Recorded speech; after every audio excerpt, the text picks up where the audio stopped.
Hey guys, Philosopher here, and today I have our top war defense teams for the month of July 2021. And there really has not been a massive change in the meta this time around, but there's been some changes. And at the top of the meta, the very top of the meta, you guessed it. I mean, you guessed it. It's Infinity Watch. Infinity Watch beats everything. And the only real viable counter to Infinity Watch is another opposing Infinity Watch, unless, maybe the other side doesn't have Adam Warlock, so they're going to put in a fifth character. But you basically need 3 or 4 Infinity Watch members to reliably counter this team, unless you're going to make a super team, okay? I mean, people ask me, okay, we put all our Infinity Watch on defense. How do we beat the enemy Infinity Watches that are on defense?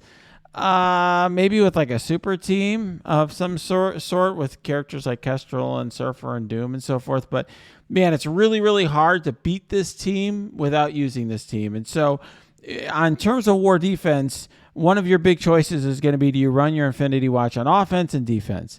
If you run your Infinity Watch on defense, they're going to be your best defense. However, if the other side puts their Infinity Watch in defense, you're both in that situation. Neither side's going to be full clearing. So you just have to keep that. You just have to keep that in mind. But this team is without a doubt stands alone. So when we look at my war defense tier list, I have put them at the very top in their own tier. And I really debated whether they should be in a tier with Heroes for Hire. That's what they were last month. They were in a tier with Heroes for Hire last month, but especially now that we've seen this team more and Adam Warlock's in the game and everything, it's just pretty clear to me that they're just in their own tier, because Heroes for Hire has at least one other team that counters it pretty well, right? You could take that Black Bolt, Kestrel, whatever team, and they can counter Heroes for Hire. But Infinity Watch has basically one counter. And so if Infinity Watch could counter Heroes for Hire on offense, and then Heroes for Hire is a different counter, but nothing counters Infinity Watch except the mirror. So they're really, I think, in their own tier.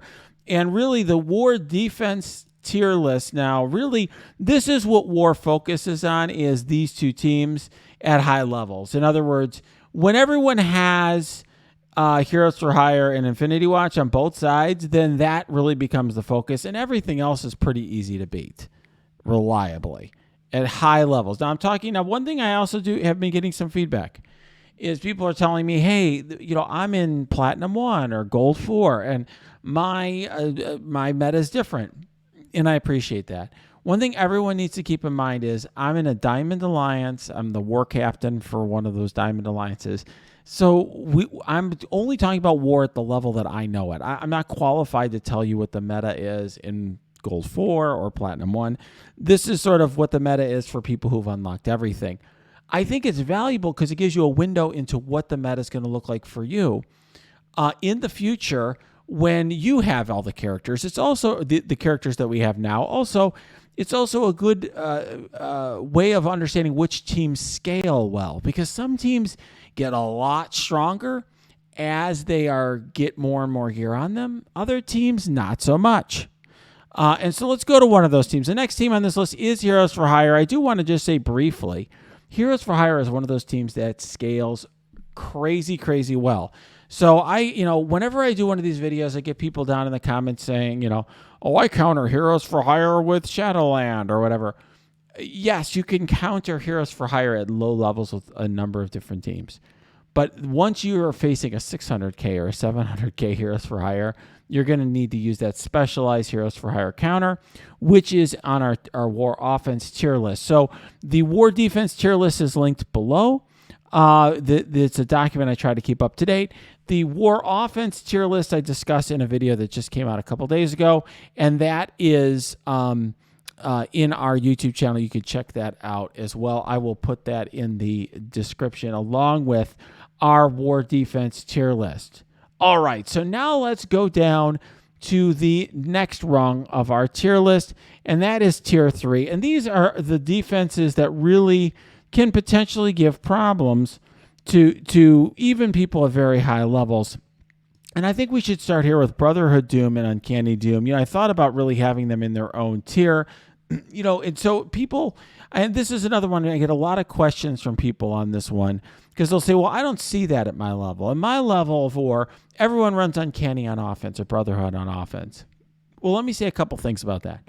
First of all, if for right now, there may be these war changes. Hopefully not at some point. But for right now, we have more teams than we do slots, and so the teams like Uncanny have been power crept so much that they just aren't that useful anymore in war. So on war offense, they don't really beat a lot at very high levels. If everyone's got 500, 600, 700K teams, Uncanny just doesn't scale as well anymore with all the power creep. So having them on defense is not a big loss. Same with Brotherhood.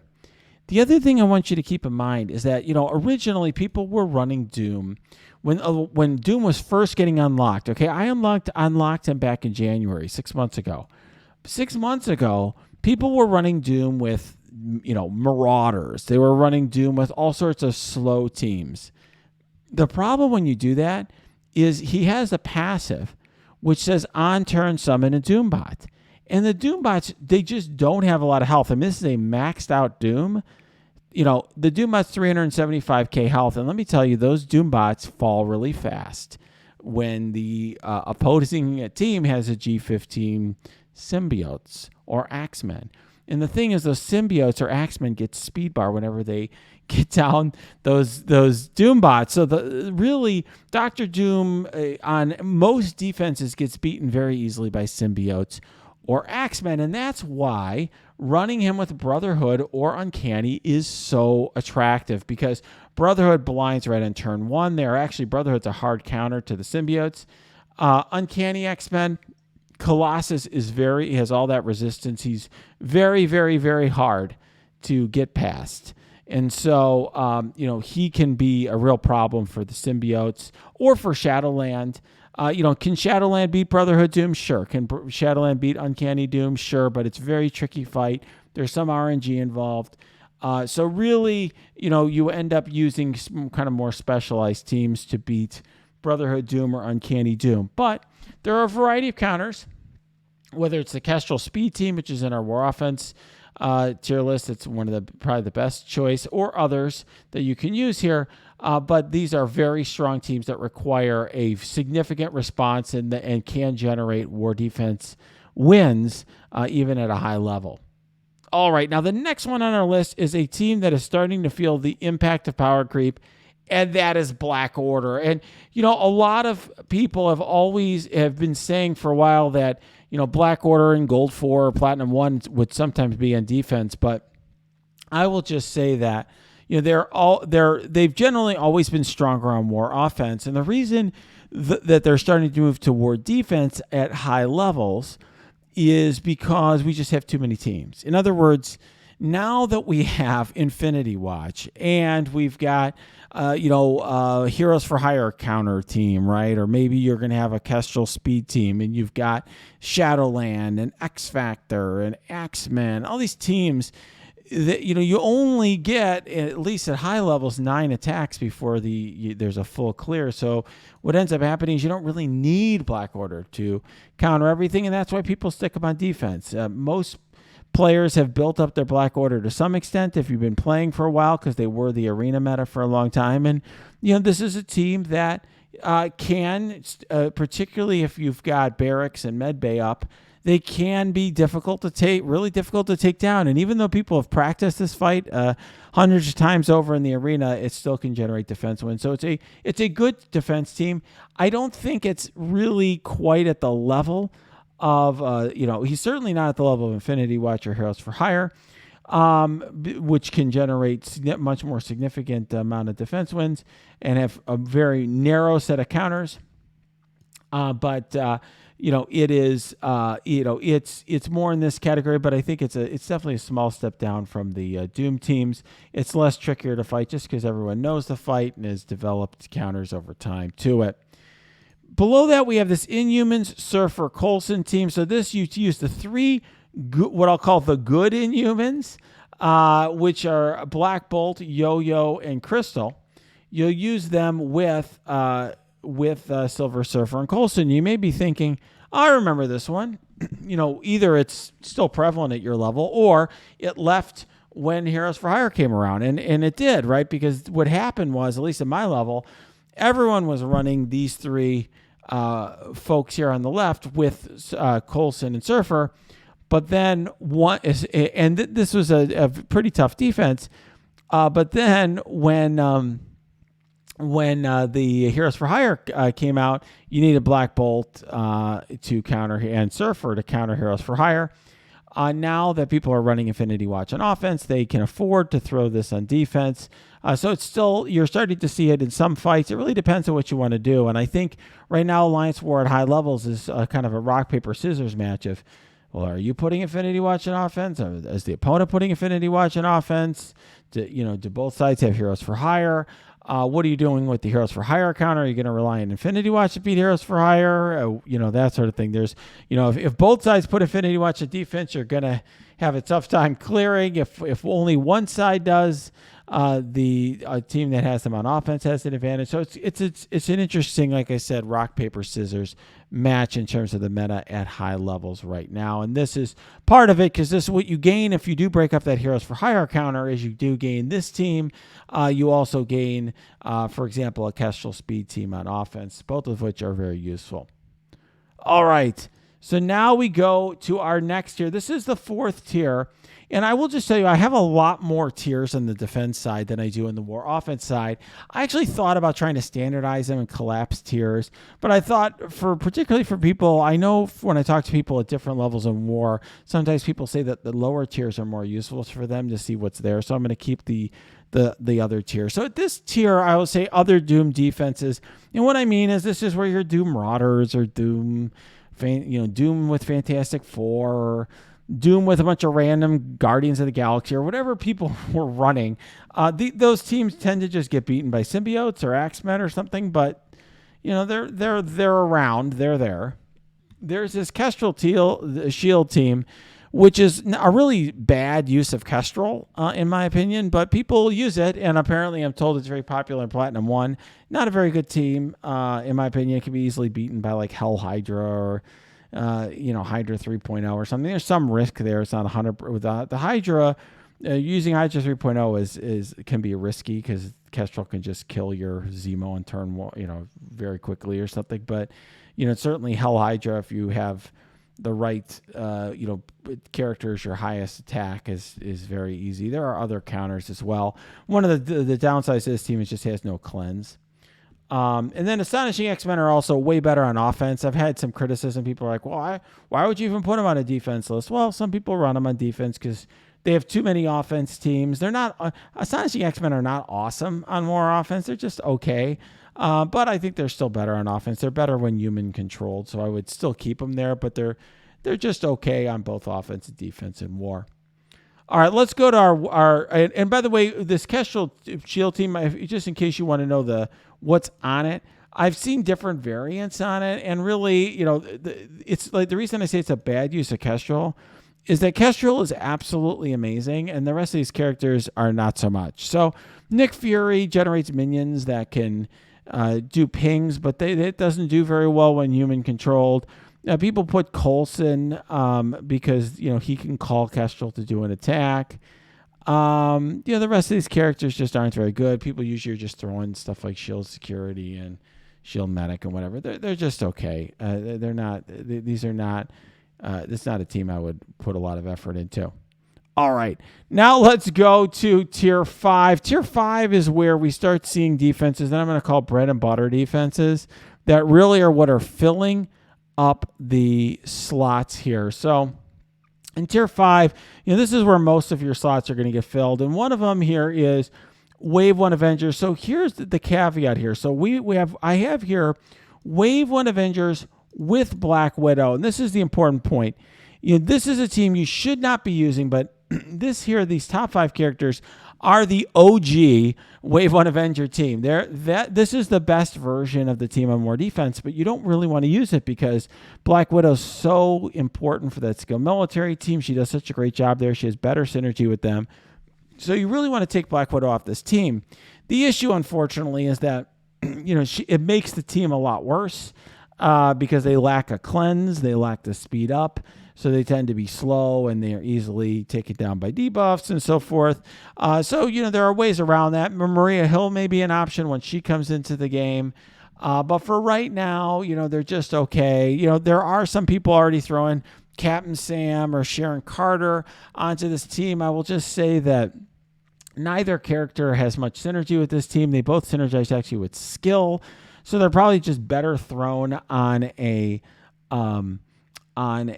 shield team if you're really just desperate to put on more defense. I think they're probably both best used on war offense. They just don't have a great fit right now, but that may change once we get the full threesome of Secret Avengers into the game. All right, now let's talk a little bit about Mercenaries. That's the next team on tier 5 for war defense. And Mercenaries have definitely gone down in value recently because of Skilletary. Before Skilletary, the only reliable counter to this team at very high levels was either Black Order or Hydra 3.0. That changed when Skilletary came out. And this is a team, by the way, that scales insanely well with gear. The bigger your Taskmaster, Killmonger, whatever, Merc Lieutenant, Merc Soldier, Merc Rycard get, the team can scale quite well. And before Skilletary came around, this was a scary team. Not as much anymore. And the team that is actually really on the rise is the Korath Ultimus version. So that's Taskmaster, Merc Lieutenant, Merc Rycard, Korath, and Ultimus. And the reason why is because Ultimus can actually do a number on Red Guardian if the opposing Red Guardian's small or if there's defense down. So potentially you can get a defense win that way. That's on the rise. Before that, before Skilletary was used as a counter, Shuri Mercs was definitely the best choice. That is changing a little bit, but both of these teams are just okay. I mean, I have them in tier 5 because they're just not, neither one is all that important anymore. They're just kind of a filler team. Marauders is another example of a filler team. Some people are taking Emma off and throwing her on offense with the Heroes for Hire counter because this team just loses all the time. Anyway, it loses to so many different teams now. It's been power crept so much. So certainly there's a lot of people taking out Sabretooth and putting in other stuff. It really doesn't make a difference. This team just tends to lose no matter what. Symbiotes are appearing more on defense now just because they're not needed on offense. They're another team, like Black Order or Astonishing X-Men that are like, good-ish teams, but aren't really needed for anything. Symbiotes has kind of been power crept to an extent, and they're not one of the better war offense teams. They're used a lot for cleanup or, so if you're not at an area or level of war where people are running really slow, crappy Doom defenses, then you can throw your symbiotes on defense. I will just say, if you are seeing those kind of defenses, if you're seeing, Doom Marauders or Doom with a bunch of slow characters, then by all means, you should be running symbiotes on offense and using them to easily mop up those Doom teams. Even if the Doom teams have Drax or Red Guardian, you can get past them by just making some of your symbiotes skirmisher to remove the debuff or remove the buffs, remove the taunt. But now that, at least at my level, war, everyone's running things like Uncanny Doom and Brotherhood Doom. Symbiotes really are often just thrown in defense. Hydra plus Zemo is a defense that I'm starting to see increasingly at high levels just because people have too many offense teams and Hydra is not really needed for Mercenaries anymore. So, people are throwing on defense. I still think this team's better on offense, but I will say that the only reason this team makes it into tier 5 is because Zemo's on it. If we're talking just basic Hydra Red Skull, that's really low down this list. It's trivial to counter that with Zemo, and really any kind of Hydra team. And so this Hydra Zemo team essentially requires Zemo on offense to counter it, or some other team that does like Axeman that does a very good job of countering this team. So this can be a tricky at times. Uncanny X-Men, I think now are used more in defense than offense. If they're not used with Doom, they're just used on their own. And I just call them just okay. Sinister Six are a tier down, and the reason they're a tier down here is just because they're beaten so easily by symbiotes and Axemen. I mean, the summon from Doc Ock really is an Achilles heel for this team. You can move them to offense. Some people are doing that, but they're usually just thrown as a filler on defense, and they're just a lot easier than some of these other ones because they're kind of an auto win as long as they're generating that summon, which helps those teams that are falling down the war offense tier list to beat them reliably. Wave 1 Avengers without Black Widow are here because generally you're using Coulson or Captain Marvel. I really haven't accounted for where Captain Sam or Sharon Carter might be used in this list. I made it before they came out. I will just say I don't really think they have a good fit on war defense. Sharon Carter is a stun and an ability block that are better human controlled. Sam is very, very good, but he really is best on a skill team to synergize. I don't know if there's a skill team on this list, war defense list that's a good fit for him. You can throw up a Mercs, I suppose. But I think Wave 1 Avengers are okay, with Coulson or CM, but they're Captain Marvel. But to be very blunt, they're easily beaten by a lot of opposing teams. Fantastic Four plus She-Hulk is also here. I mean, it takes an insane amount of investment to get any kind of potential defense win here. I mean, I'm talking 900K, 8 or 900K kind of team, a massive G15 She-Hulk, six red stars, something like that, to get any kind of potential defense wins there. This team requires an enormous investment, and it's just too power crept in. Which makes it not worth it. Then here, I mean, these are ones I thought about just dropping from the list. I don't really see them much at my level anymore, but I threw them in here just because they may be useful to you at your level and more. Technerva with Ghost or Pimtech are okay-ish, just because Ghost has some RNG. But at my level and more, we all have enough teams that we can kind of consolidate and just throw Ghost onto a better team. Because, frankly, Pim aren't very good, and neither is the Technerva other than Ghost. And then for these other ones, Young Avengers aren't very good. Even these maxed out 900K Young Avengers I see can get easily punched up. Asgardians are awful and easily beaten by symbiotes or Axemen. Nick Fury Coulson, not very good, easily beat by Hydra 3.0 and a number of other teams. And AIM similarly can be pretty easily beaten as well. All right, guys.